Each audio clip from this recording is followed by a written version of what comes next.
where the weather is gorgeous today. That background that you see is my virtual background. My living room was a little more cluttered than that one, but not a lot. But that's what the background that I typically use. And what I'm going to be talking to you about today is autonomous drone flight. And I wasn't sure, and I'll have to ask again, what is my estimated time frame that you would like for me to keep my presentation our meeting to? time, we have up to an hour. So 45 minutes to an hour is typically what most speakers live within. Okay, that's good to know, because my presentation can go much longer than that. And so I'm going to skip around some parts because it has gone as long as 3 hours. Oh yeah, well, I'm afraid we'd get kicked out of here by some Zumba yeah. Before that. So I did a 2-hour presentation with an hour of questions, but I'll be able to shorten that. So if you're ready, I will go ahead and. Yeah, we're doing a little bit of checking on the mic. Does it sound all right to everybody in there? Sounds good. Sounds good here. Okay. All right, we're ready for you, Larry. Go ahead. All right. Well, I'm going to switch from my view to sharing the screen. Okay. And I'm going to share my desktop with you. And hopefully you should be seeing that now. Yep.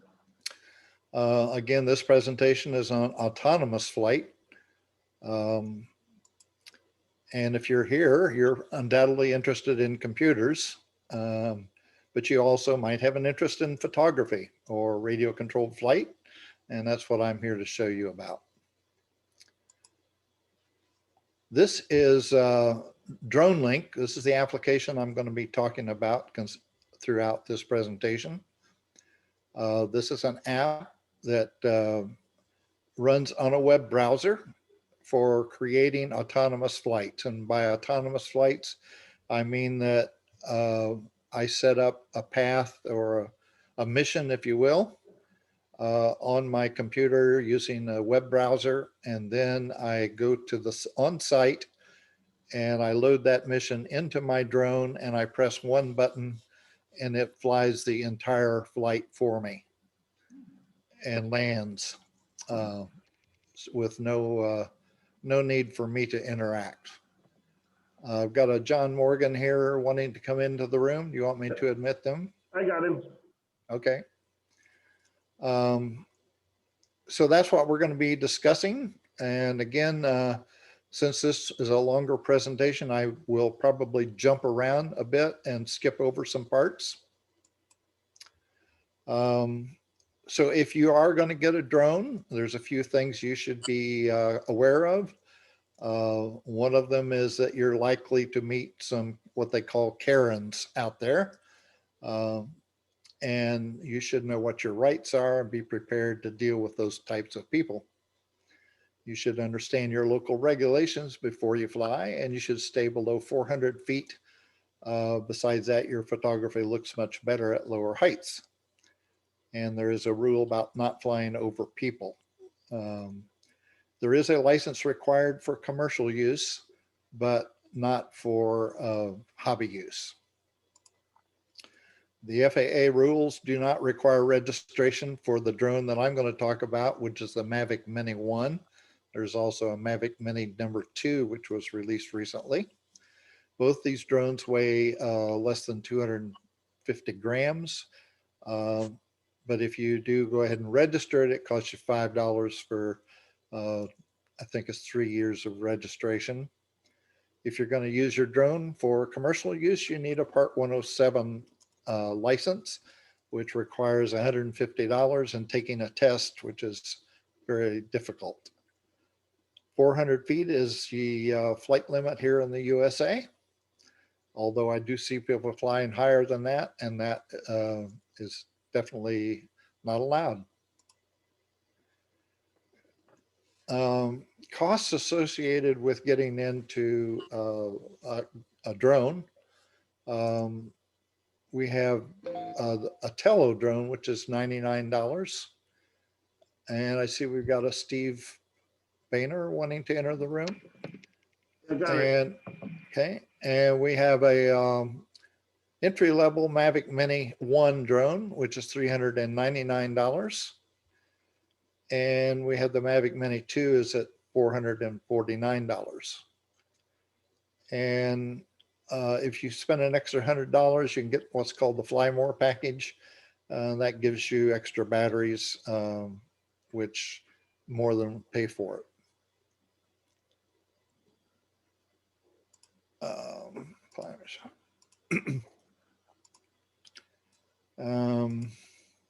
This is what the Mavic Mini 1 controller looks like. And I got Stevie is still looking to get in. Do you want me to admit him? Yes. I didn't All right. see it online. Okay. So this is what the Mavic Mini 1 controller looks like.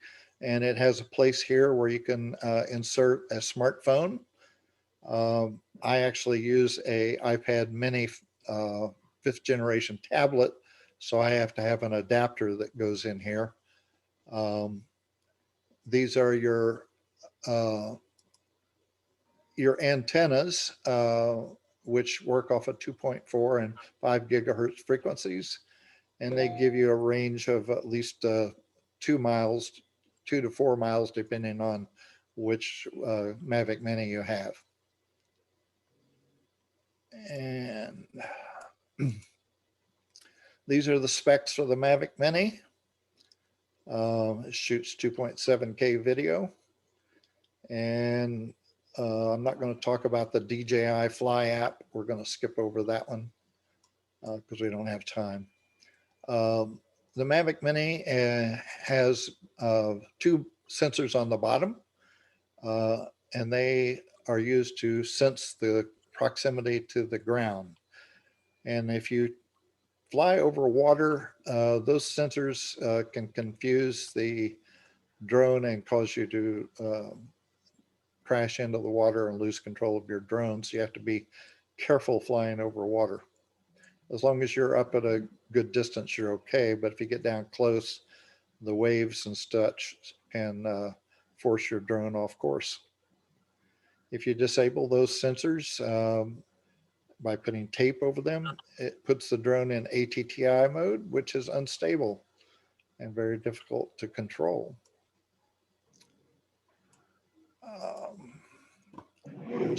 We're going to skip over that.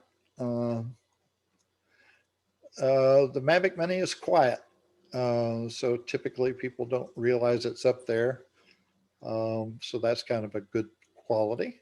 It's small size, so it fits in the palm of your hand. And the drone's position relative view will be visible on the screen of your devices, making it easier to identify what to look for.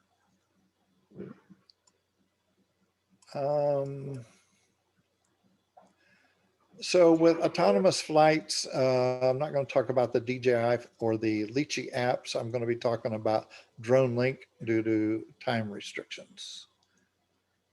And so again, DroneLink executes its commands in the controller rather than in the drone itself. And there are advantages to doing it that way. Prices for DroneLink, nearly everyone uses the $40 package unless you're doing things commercially and need more capability. Again, command execution runs for DroneLink runs in the device itself and sends those commands with joysticks. And can we mute everyone? I'm getting a lot of feedback here. Let me see if I can do that.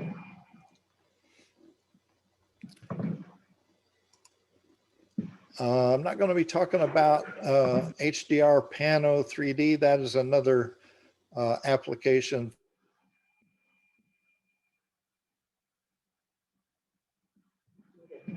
Yeah. Look at it. Okay, I think I'm still unmuted, correct? Yep. Okay. So anyhow, if you're a serious photographer, this app might be of interest to you, but it is very complicated, far above my abilities. Again, I'm not going to talk about Lychee, so we're just going to talk about DroneLink. And again, DroneLink has waypoints, which is what we're going to talk about here in a bit. DroneLink also has 16 on-the-fly modes, which means you don't have to set up any programming. You can just go in and press a button and do 360 photo, cardinal photos, circles, dronies, all of these functions. It includes follow me, focus, and orbit. Those are 3 modes that the GPS locks on the drone and your controller to allow you to fly your drone being programmed. And I'm still getting somebody's background. We see.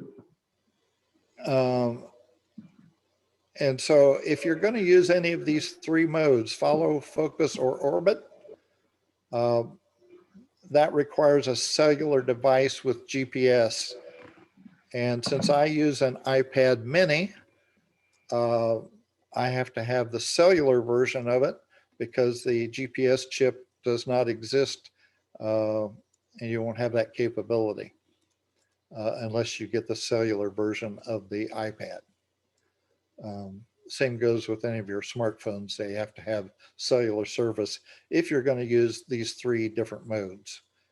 So with follow me, focus, and orbit, you can actually have a drive around and have the drone follow you, and you can still control it at the same time with your joysticks. So planning a flight with DroneLink is done on your computer and a web browser like Chrome or Firefox or Safari, any of those. And you're able to preview your missions in your web browser, and it will show you everything you need to know about your mission, including your flight times, distances, cameras, altitudes, and all of that. And then you can export your mission to Google Earth and preview it in 3D mode. And I'm going to show you all that live. The other thing that you can do is you can share your missions with other folks. Either you can have public or private missions, or you can just share a mission with one of your friends. And for somebody that's new in this, this is a good way to get assistance and have somebody help you get started. And I did this for one of my friends. There are Facebook groups out there that will allow you to ask questions and share your experiences.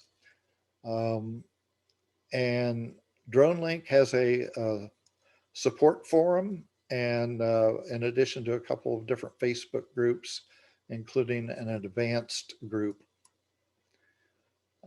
Their support forum is absolutely fabulous. The gentleman who wrote the software is named Jim McAllister, and he's been very responsive and about helping people. This is their product roadmap. This is things that they're going to work on in the future and things that they have already completed. And I'll show you that when we get to the web browser. DroneLink is also integrated with AirData. AirData is a website that captures your flight information, log files, and displays all of that for you. And DroneLink automatically uploads those files at the excuse me, the completion of each flight. Um, 7 ways to avoid the wrath of the FAA. I would suggest that if you're going to get into a drone that you watch this YouTube video. And after you have completed your flight and you have your drone footage, I usually do some post-production. I take the video off of the SD card, and because I have a Mac computer system, I use a Camtasia Studio for doing my post-production, but there are plenty of other ones out there.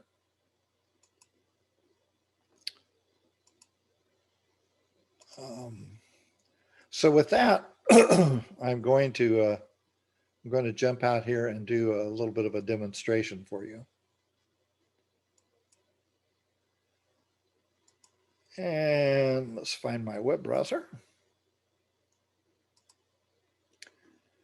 And it looks like I closed the window that had everything in it. All right. So dronelink.com is the website where you would go to purchase the DroneLink app. And the app is supported on Android devices and iOS devices. And again, you do all of your mission planning in the web browser. So if I were to go over here to show you their forums, they do have a extensive support. They have a general discussion that you can ask questions. You can ask for features to be added to DroneLink. And if you do find a problem with it, you can report it over here. And they do have beta modes where if you want to be on the leading edge, you can use the beta versions and test out the new things that they're developing.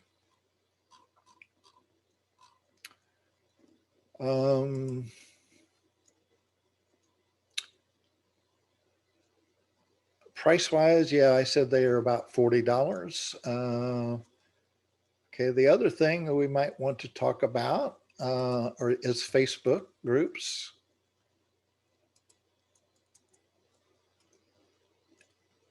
And DroneLink Flight is the, how can I get that in here? Here we go.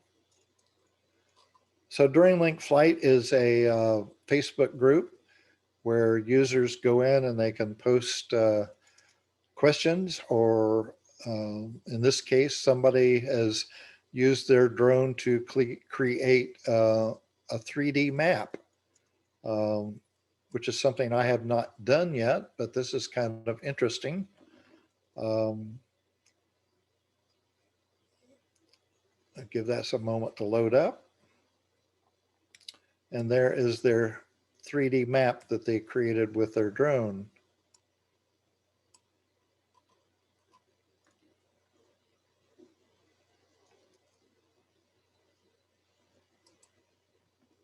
Now, the app itself is, once you've paid your $40, this is the app that comes up, and I'm doing this in my Chrome web browser. And you're able to create repositories to store your different missions. And those repositories, missions can be either public or private, and you can share your missions with other folks. These are some of the repositories that I have set up. I have a gutter check plan that I use to go check the leaves in my gutters on my home. I have a lot of missions for publics, which we'll talk about. A friend of mine whose name was Ron Waksberg, and I have a couple of plans I did for him. And on and on and on.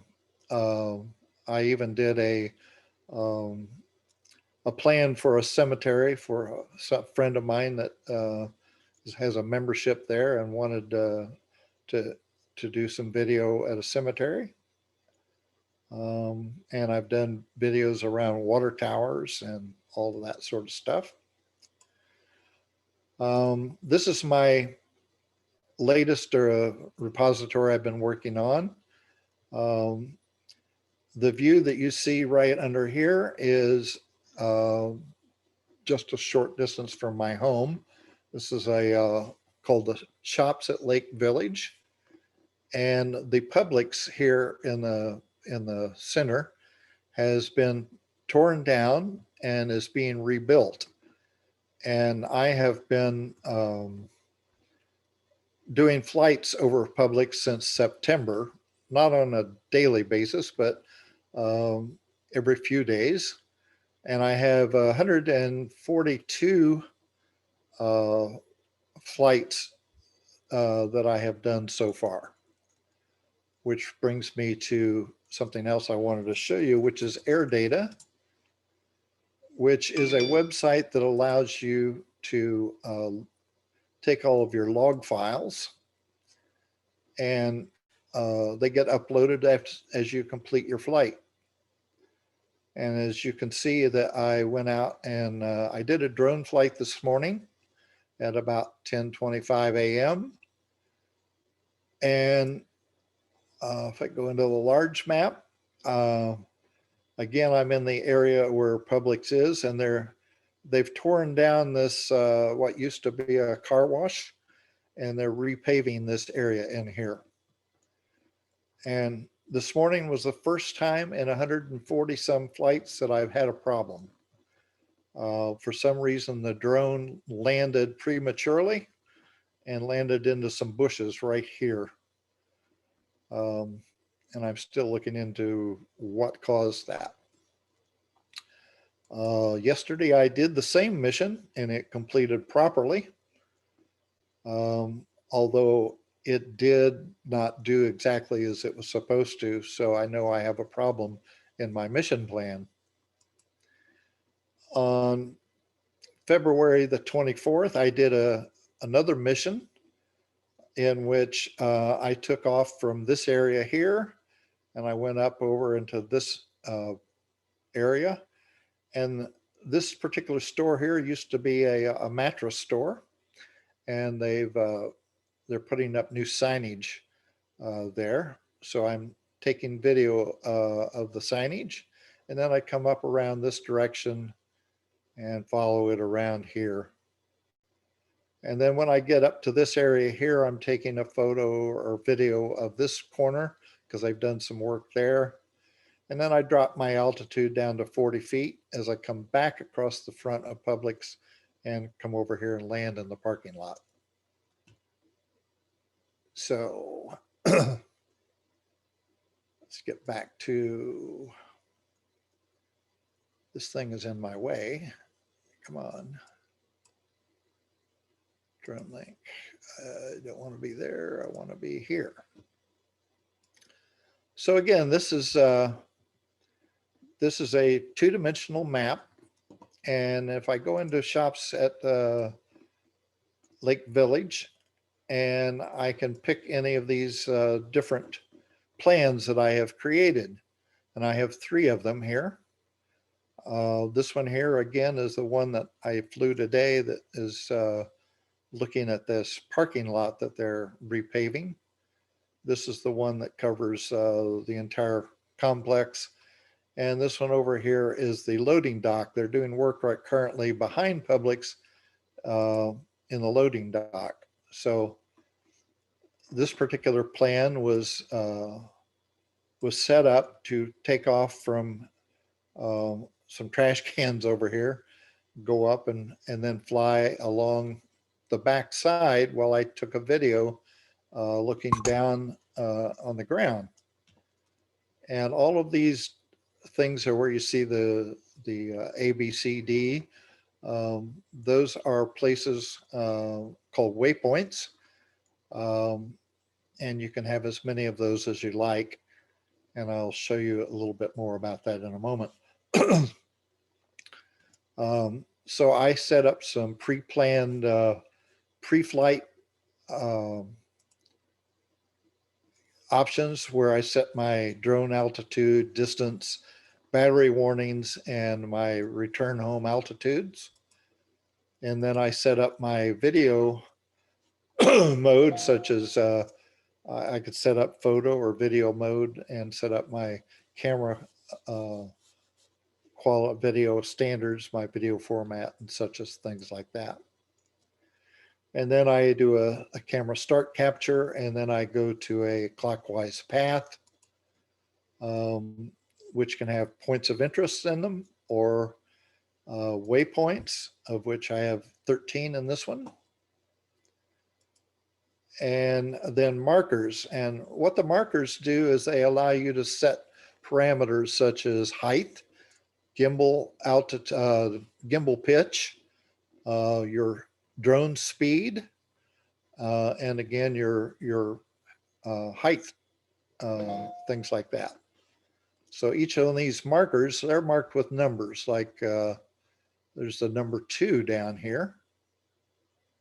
So if I click on that marker, that allows me to set up the altitude that I want to fly at that point, at the speed that I want to fly, and the gimbal pitch that I want to fly.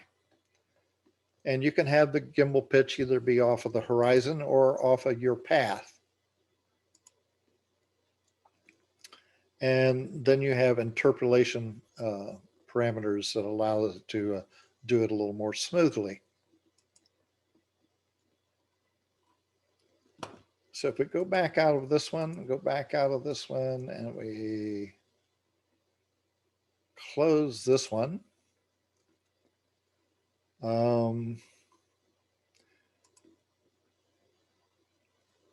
This one is the plan that I have been doing almost on a, not quite a daily basis, but every few days for at least, to follow the tear down and reconstruction of Publix. And I post these on YouTube videos. And the folks in my neighborhood, which you see behind Publix over here, I post this on Nextdoor, which is a social media group, and everyone is able to see what's going on at Publix. And I live right up here in this house right here. So it's a short drive on my golf cart to drive over to Publix, to this mall, and start doing my drone videos. So this is a more complex one I built up over time. It has a lot of different things that it does, different heights that it goes to, different gimbal angles, and the like. And I'm going to show you how easy it is to set one of these up. And I'll do that in just a moment.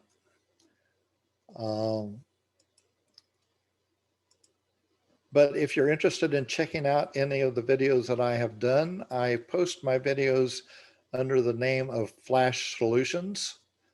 So if you did a search for Flash Solutions Publix, you should get any number of the videos that I have taken. So this is a video that I did yesterday.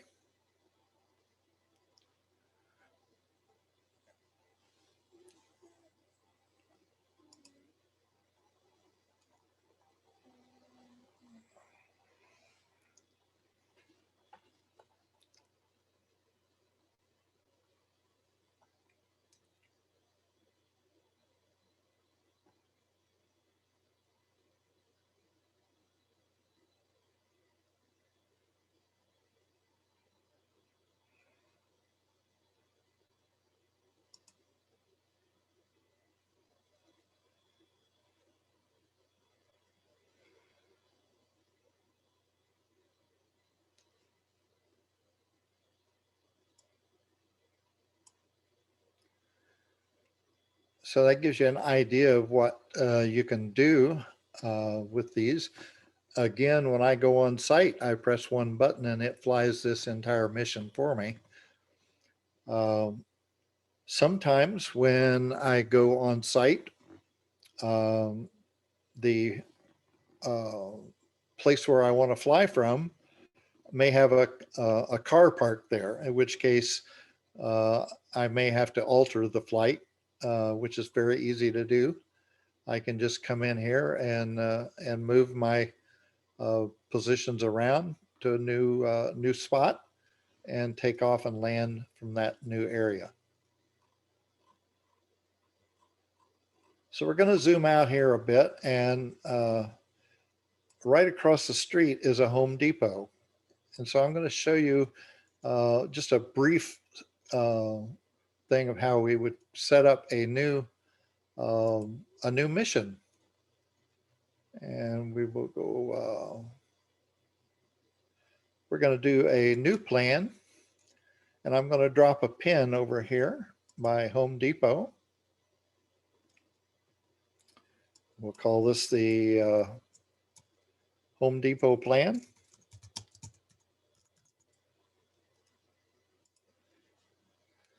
It allows me to set up any takeoff restrictions. I can either confine it to a specific area or leave it at none.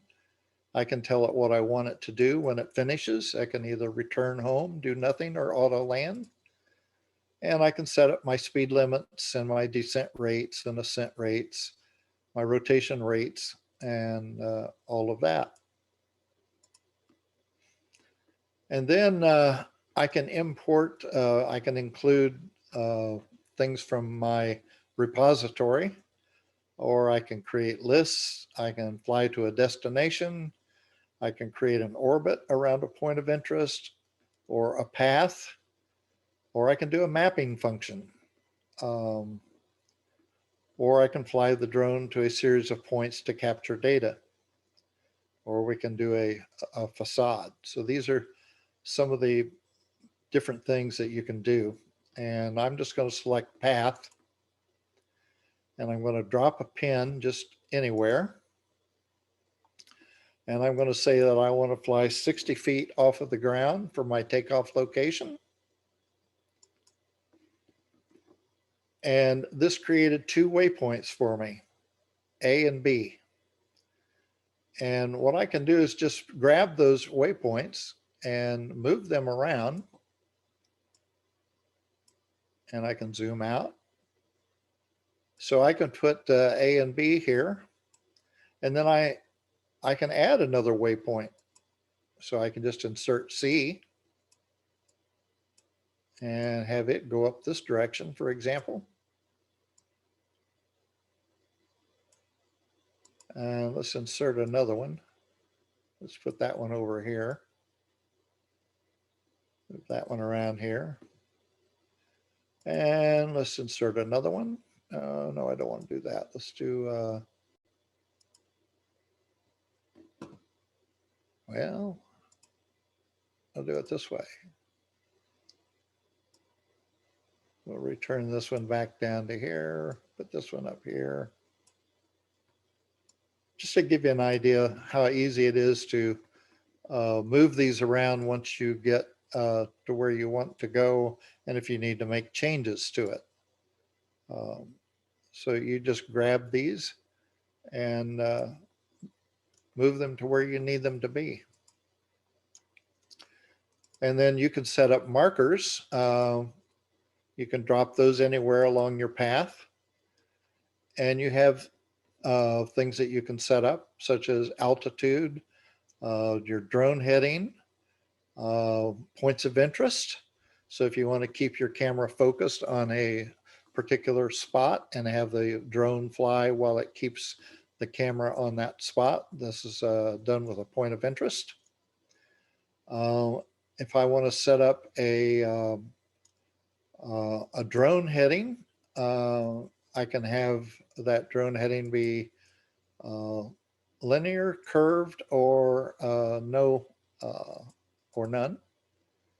And I can have I can set my drone heading, let's say to 270 degrees, reference to my path. And what that will do is keep the drone focused along pointing 270 degrees along the path. And then I can go preview the mission.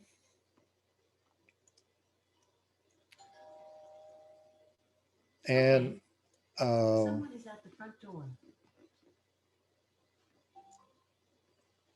There is someone at the front door.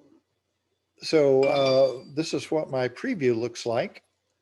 And down below here, I have a scroll bar which allows me to see what my altitude is at any point throughout that flight, and I can see what the camera is looking at.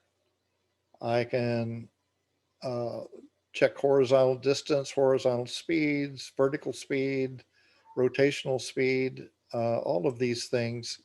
And then I can preview them in Google Earth. So over here, if you select this export to Google Earth, you can export that to a file at which you simply click on, and it will open up Google Earth and allow you to preview your mission in 3 dimensions. So if we go down here and look at our flight path,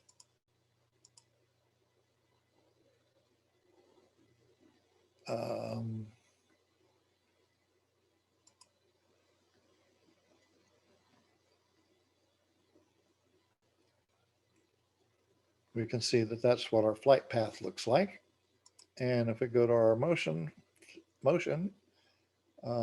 we can actually view the actual flight.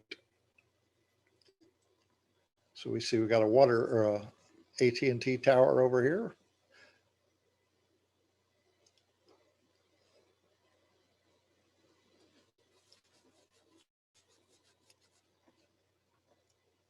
So as we preview the mission, if we find something that we need to change, then we just get back out, go back into our web browser and make some changes, and then do the mission over again and see what it looks like.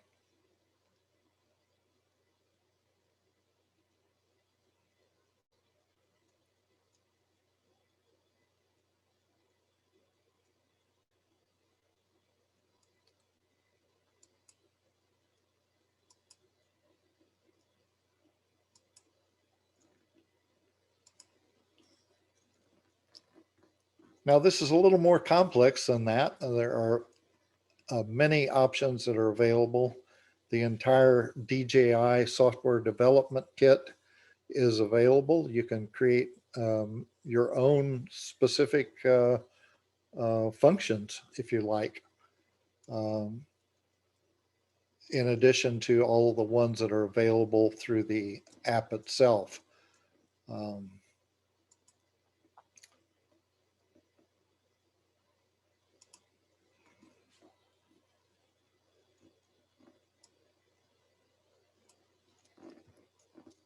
So if I previewed this mission,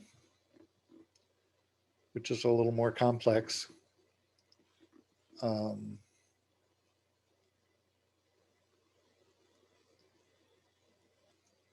we have a play button over here.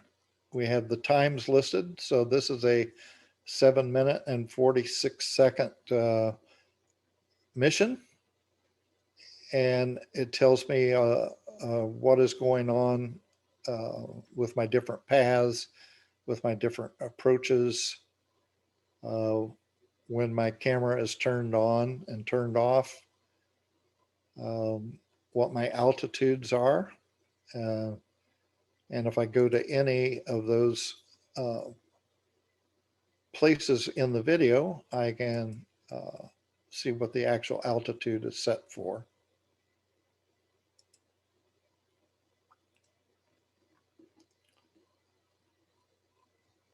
And so all of these parameters are available for you to inspect before you take off and actually go to the site. So you should be able to know pretty much exactly what your drone is going to do once it is taken to your place where you want to fly it. And when you get there, you have a single button that you press. And if at any time during that flight, you can pause the mission and take control over manually. And then if you wish to resume the mission, it will go back to the waypoint prior to where you paused and resume from there. So again, this is autonomous drone flight. And I've gone 39 minutes, it looks like. So I'm going to open this up to questions at this point. Larry, Wayne here. Very good presentation. I've been interested in the drones, but I haven't ventured out to put money on the counter to take one up. But a couple of questions here that I have is in your flight control, can you also manually operate the camera, like swing it back, forth, up and down to what you want to see off your monitor?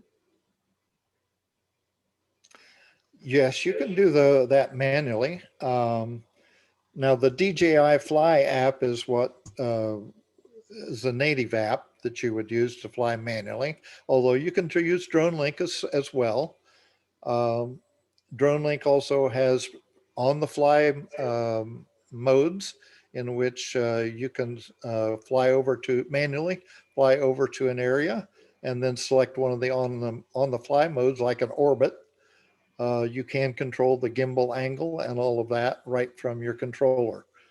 So your controller has two joysticks on it. The right joystick if they have two different modes, mode 2, which is standard USA modes, and then Europe uses mode 1. But in the USA, your right control stick controls going forward and backward, left and right. And your left control joystick controls yaw. So it'll rotate counterclockwise or clockwise. And then the forward and backwards makes your drone go up and down in height. And then there's a little wheel on the back of the controller to control the gimbal angle. So with all of that, you can manually fly and get into a position where you want to do one of the on-the-fly modes, or you can simply set up a mission and press the play button and let it fly the mission for you, which is what I do. To me, I feel that's a safer way of flying because if you've never flown a drone before, flying the drone away from you, your control stick, if you went to the right, your drone would go to the right. But when you turn the drone around and you're flying towards yourself, if you go to the right, your drone is going to your left.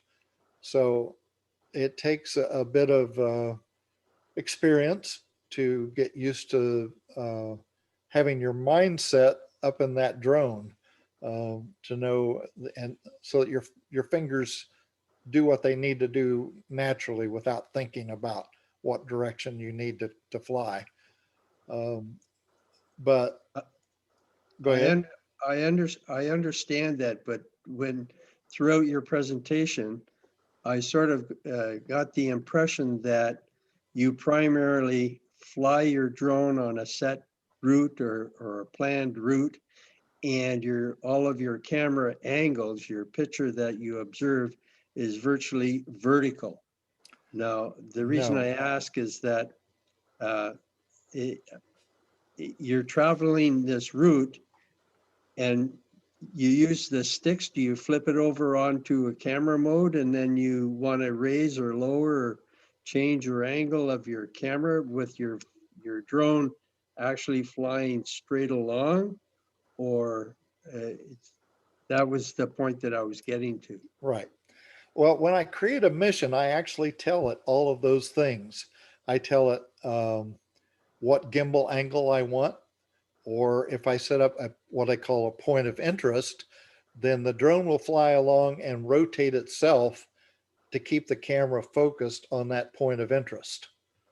Yeah, and you can change the reference from ground to where that point of interest is. So if my drone is here, or rather here, and the point of interest is 20 feet off of the ground, I can tell it to focus the camera 20 feet off of the ground rather than at ground height. Um, and the drone will rotate itself and keep the camera focused on that point of interest. Or I can set up a path and where I want to say, I want to keep the drone at 270 degrees, which would be facing to my left as the drone goes forward. Um, and it will follow the path, and at the same time, it will rotate the drone along that path, keeping the camera focused at 270 degrees off of the path. So you can control how your camera sees that. In fact, if we go back, let me share the screen a moment again.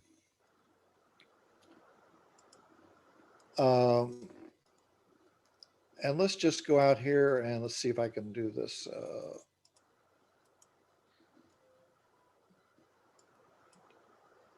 Let's do a new plan, and I'll just focus that over here.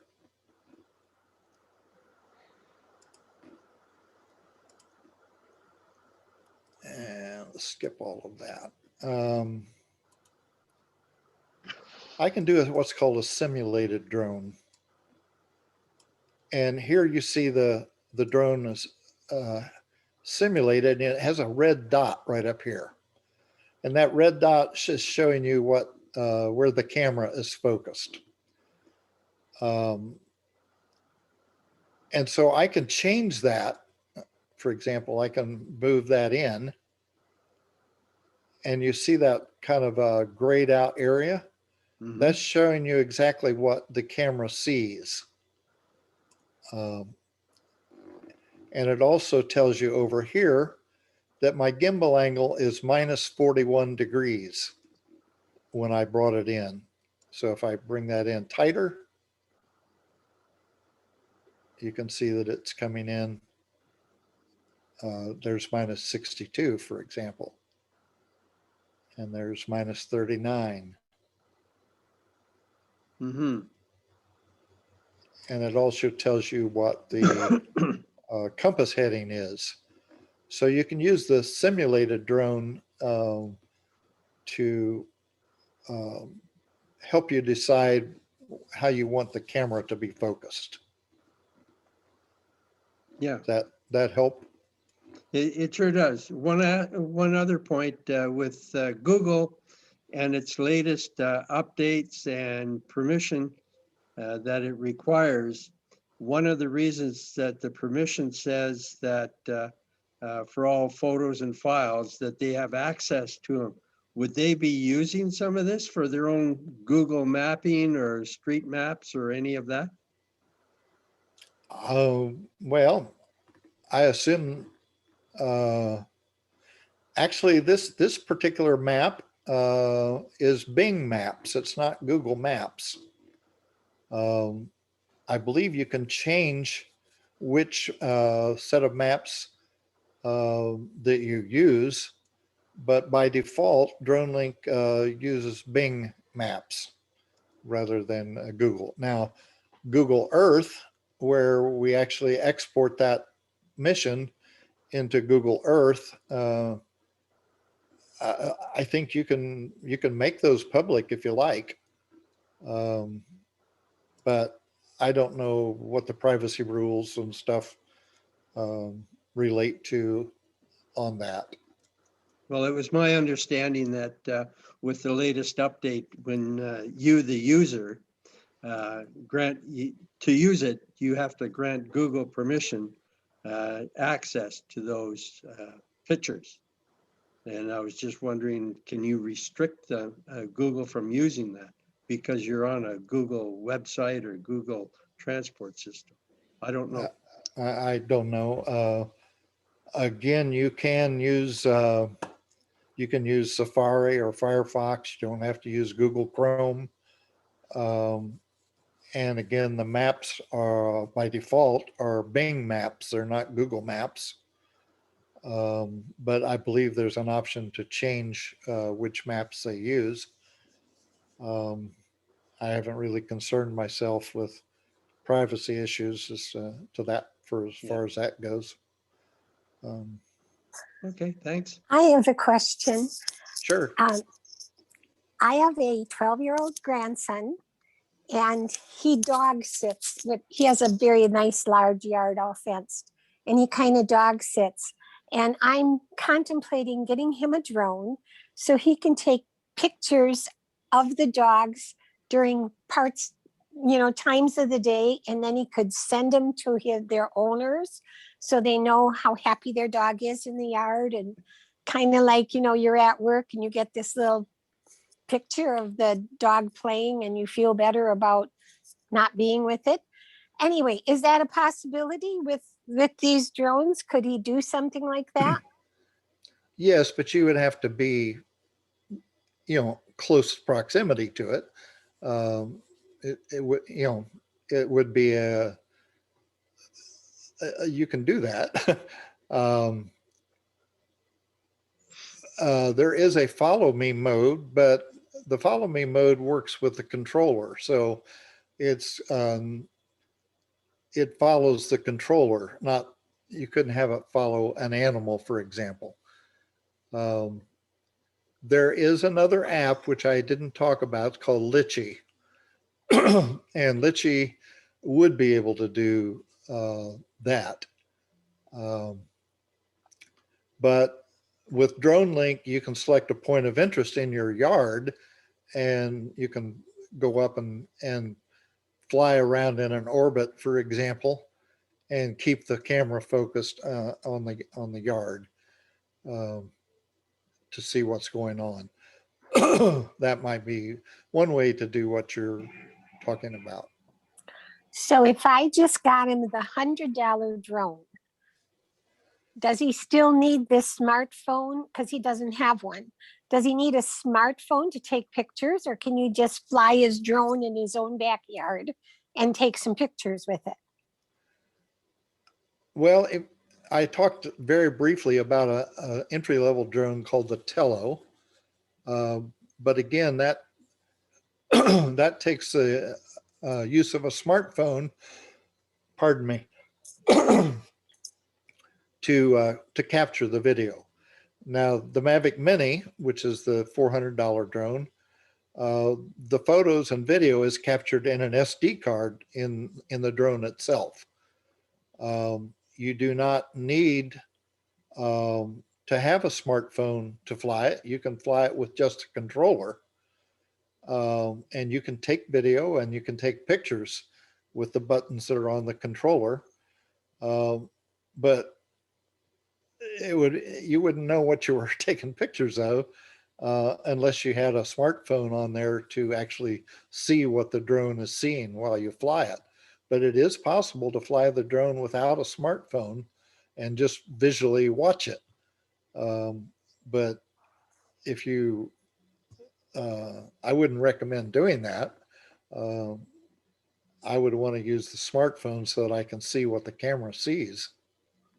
So it can't connect to a computer. It has to connect to a phone? That is Because correct. I mean, oh, okay. Larry, This I is have a Chuck. question I for have you. several,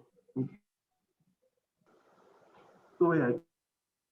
this is Chuck. I have several drones. They'll all take pictures, but as Larry pointed out, you're not really sure what it's taking the picture of. You can point it in the right direction and snap the pictures or the video, And when you get it back, you can look and see if it's what you wanted or not, but you can't see it in real time without a smartphone. And these drones are very, very inexpensive. My question to Larry is, what are the requirements about visually being in sight of the drone during its flight? It seems like your flights around Publix, you might not been able to see it the whole time. Well, the requirement by the FAA is that you be in visual line of sight. And that drone is very small. It is hard to see, but I can see it through the entire path that it is taking. It is, if I don't take my eyes off of it. So once I start flying, if I watch the drone, I can follow it. But if I look away and then try to look back and try to see where it's at, it's difficult because it is very small. It's also a light gray in color, so it blends in very well with the sky. Um, and I'm also I'm also in a restricted zone, and I didn't talk about that either.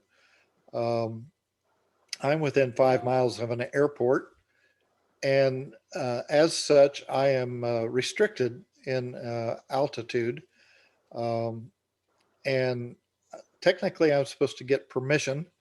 And if I use the DJI Fly app, it does bring up a prompt and tell me that I'm in a restricted zone and acknowledge that fact. Whereas DroneLink does not ask me about that. Because I fly all of my missions at low altitudes, like the highest I think I've ever flown was 130 feet. Um, and I have a water tower in the area that is 220 feet high.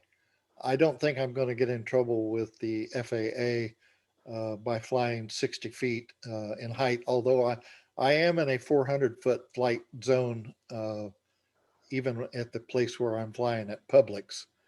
If I go a little further away over into the mall, I do get into an area there that has a more restrictive flight area. Um, but at 60 feet, which is typically where I do most of my missions, um, I don't think anyone is going to question me. How long does your battery last? About 25 minutes. I usually, when the battery gets to 20%, I have an alarm goes off that would warn me, and I rarely ever let it get that low. I have 3 batteries for it, and so I keep them on charge.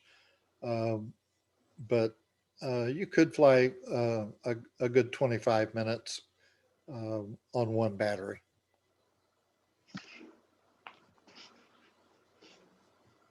How do you find the weather, the wind affect it? Does it seem to be able to handle winds under 10 miles an hour? Actually, it's good for winds up to 20 miles per hour. Let me go back to sharing my screen a moment. If we go over to air data, for example, um, again, these are the log files that get stored automatically. I can go to the weather here, and I can see what the wind speed is and what my in-flight wind speed is. Um, and I can go through all of these different missions that I've flown. Here was one where my wind speed was 12 miles per hour. Um, so you can get kind of a good sense of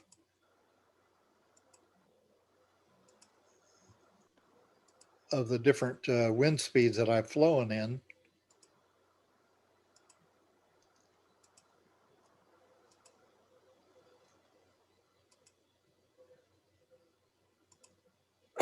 So that is quite helpful. Um, I think the highest I've gone up to was about 17 miles per hour. And I have an app on my phone, which is called UAV data, I believe. I forget the name of it, but I always check that app before I fly. um, Let me look and see what the name of that is because it's quite helpful. Let's see, it is called UAV Forecast. So UAV Forecast has some parameters. You can set the altitude that you're going to be flying at, and it will tell you what the wind is at that altitude. It will also tell you what the gusts, expected gusts are, what the temperature is, what the visibility is, how many satellites are locked in that area, and a KP index. KP is sunspot activity. And this week, I had a real nice day. I was going to go out and fly, but when I consulted with the UAV forecast, the KP index was 5, which is a lot of sunspot activity, which will affect your GPS. And so you're warned not to fly with a KP index of 4 or greater.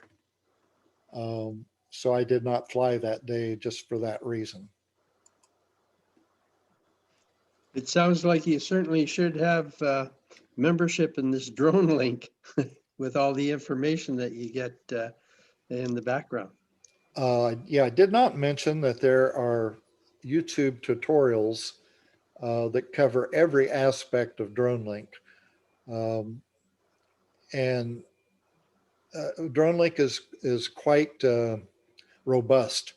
You can do facade images. You can do field mapping where you take photos at 90 degrees of the gimbal and you take a whole series, like 300 or 400 photos at 2-second intervals. And then you stitch all those together in a program that merges them into one image.